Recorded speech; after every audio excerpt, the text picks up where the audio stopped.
पहिला मला माझी 18% इथं माझी कमिशन टाक आणि पालकमंत्री महोदय आमच्या कोल्हापूरचे म्हणतायत मी माफी मागतो आणि नोटीस म्हणजे काय रामपुरी चाकू नुसते बहीण बहीण बहीण करू नका कोल्हापूरची जनतेकडे सुद्धा आपण लक्ष द्या। आला श्रावण श्रावण दारी हिरवाईचं तोरण व्रतवैकल्याचा हा श्रावण गोकुळच्या श्रीखंड आणि बासुंदीने आणखी मधुर करूया।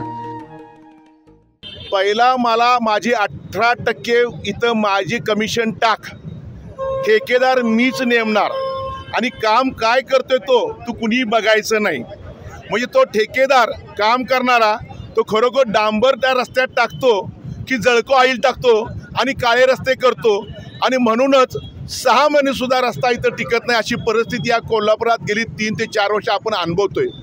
जनता हैराण झालेली आहे, पर्यटक हैराण झालेले आहेत आणि अशा परिस्थितीमध्ये अनेक अपघात होत आहेत, अनेक मृत्यू पडत आहेत आणि पालकमंत्री महोदय आमच्या कोल्हापूरचे म्हणतायत मी माफी मागतो। माफी मागून चालणार नाही। ज्या लोकांनी आत्तापर्यंत ह्या सरकारचा पैसा म्हणजे जनतेचा पैसा हा आमचा पैसा आहे, कोट्यावधी रुपये इथं आले, रस्त्यासाठी आले, रंकाळ्यासाठी आले, नदीसाठी आले, अनेक ठिकाणी कोट्यावधी रुपये आले। मग हे पैसे कुठल्या खड्ड्यात गेले, कुणाच्या खिशात गेले, कुणी टक्केवारी खाल्ली? टक्केवारी खाणारी मंडळी कोण आहेत? ती मेहंदीची कात्री घेऊन बसलेले आहेत। मग ते झाल्यानंतर प्रशासकीय अधिकारी आमचे आहेत ते मिशीची कात्री घेऊन बसलेले आहेत। मग ठेकेदाराला मिळलेलं काय करणार आहे? डांबर कुठलं टाकल? तो जळको ऑइलच टाकणार आहे। आणि मग पालकमंत्री महोदय म्हणतात मी माफी मागतो। पालकमंत्री साहेब माफी मागून चालणार आहे? आम्हाला न्यायालयात जायला लागेल आम्हाला, हा आमचा पैसा आहे, लोकांचे हाल इथं होत आहेत आणि अशाप्रकारे तुम्ही माफी मागून चालणार नाही आहे। प्रशासक म्हणतात आम्ही नोटीस काढली, नोटीस वर्षानुवर्ष काढतायत पण कुठल्या ठेकेदार आतापर्यंत कारवाई झाली नाही, त्या डिसमिस केलं नाही, त्या ब्लॅकलिस्ट केलं नाही। हे आत्ता वस्तुस्थिती कोल्हापुरात आहे आणि नोटीस म्हणजे काय रामपुरी चाकू नोटीस काढायची, पैसे घ्यायचं, गप बसायचं।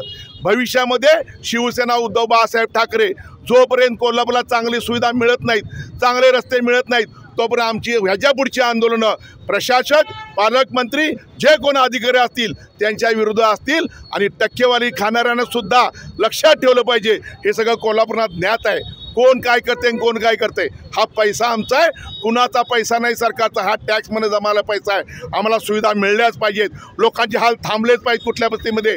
आणि रस्ते करताना आज जर बघितलं धुळीचं साम्राज्य मोठ्या प्रमाणात आहे, इकडे श्वासोश्वासाचे त्रास व्हालेत आणि सगळं पाप जे कोणी केले तर प्रशासक जबाबदार आहेत, प्रशासक अधिकारी जबाबदार आहेत आणि हे राज्यकर्ते जबाबदार आहेत। माझी लाडकी बहीण 1500 रुपये लाडक्या बहिणीला तुम्ही दिलेत। मुख्यमंत्री महोदय उपमुख्यमंत्री महोदय ह्या बहिणीच्या कोल्हापूरच्या भावांचे हाल काय होत आहेत, त्यांच्या आई वडिलांचे हाल काय होत आहेत, त्यांच्या कुटुंबाचे हाल काय होत आहेत, तुम्ही दिलेला पैसा कुणी खाल्ला, का निकृर्दाचं काम होतंय हे मुख्यमंत्री साहेब बघणार आहात की तुम्ही नुसते बहीण बहीण बहीण करू नका, कोल्हापूरची जनतेकडे सुद्धा आपण लक्ष द्या अशी तुम्हाला माझी विनंती आहे।